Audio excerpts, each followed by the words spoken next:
Yo, what's up everybody? My name is Franky and today we're gonna talk about how I made this bass from my collab with Axel which is called Louder, and it sounds like this.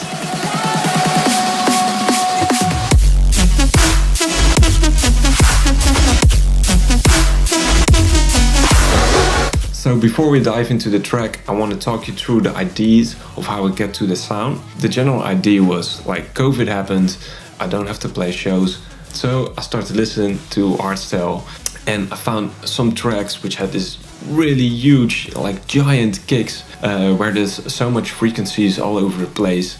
And then it got me thinking, like, how is it possible when you just hear one sound? Because in most of the drops it's just one kick playing, nothing else, and it sounds so heavy. So I felt like, okay, what if I make a hardstyle kick, and instead of using the kick 4-4 to the floor, basically, I use it as an actual bass for dubstep, so I can use my kick and my snare. So I tried to make a hardstyle bass myself instead of sampling, and made it a little bit longer so I don't have to time stretch a sample, but I can just with MIDI like create my own bass, and this is what I got.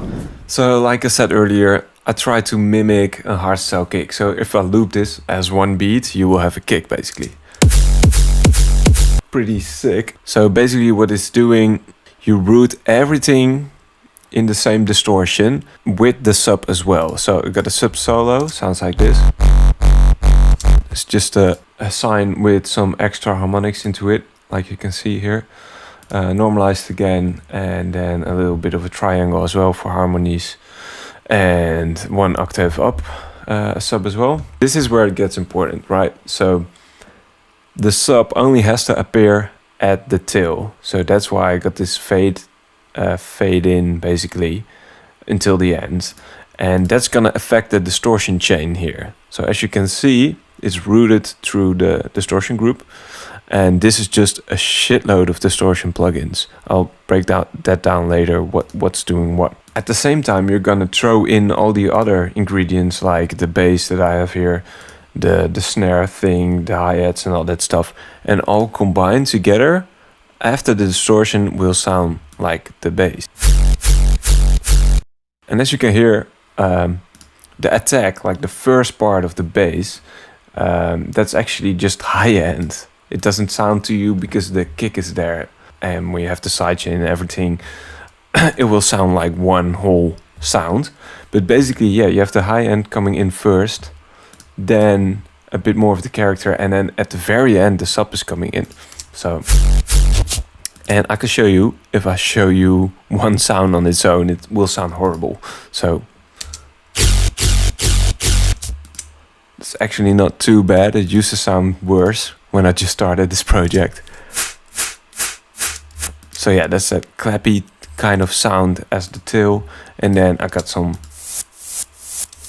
almost white noise type of hi-hats on top of that. So you use all those layers together, and then you're just gonna throw it into a distortion chain.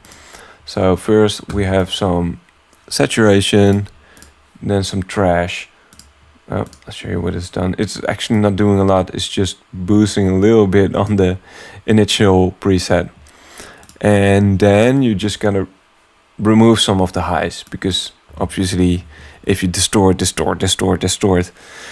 gonna be so much high end, it will blow your ears. So that's what I do basically on the chain. I distort, remove highs. Distort, remove highs. And then here again, this is more like a multi-band thing, getting all the frequencies back to the original spot. So yeah, then I route this into another group where I just optimize everything, like a little extra OTT, some more multibands, another EQ just to boost some bass, because I lost quite some bass because of the distortion.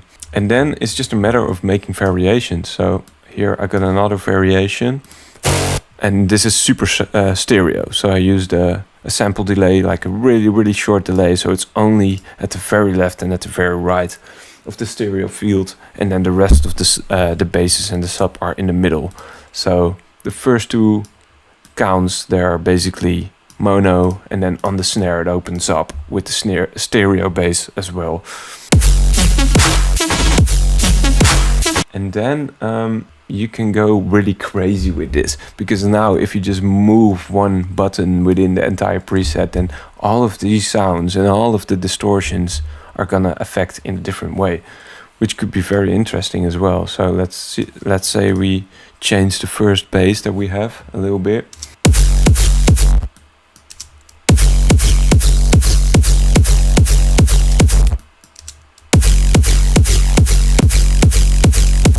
Right, so that's it, guys. I hope you like this sound. I hope you got some cool ideas from it, the general idea of how I get to this sound.